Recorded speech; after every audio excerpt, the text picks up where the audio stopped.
Let's explore the passage of Matthew chapter 18 from verse 21 to chapter 19 verse 1.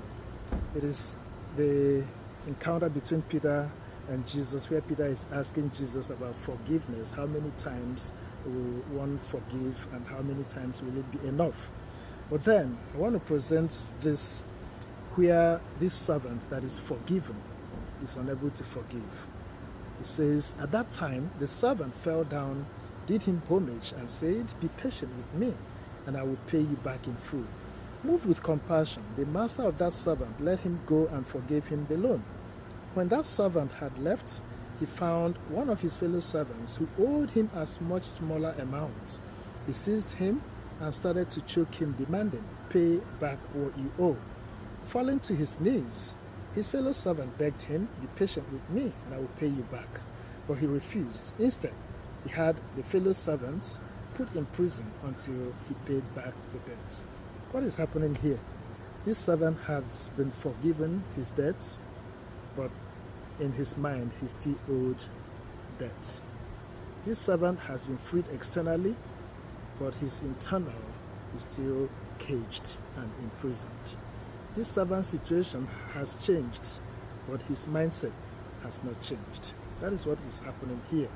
Now remember, a few videos back I had talked about 2 Corinthians chapter 9 verse 6, where Paul said, "Thin sowing is thin reaping, abundant sowing is abundant reaping." This guy does not understand what abundance means. He doesn't understand what abundance means. So he's operating from a scarcity mode, a scarcity mindset. A scarcity mindset goes with clenched fist. Clenched fist.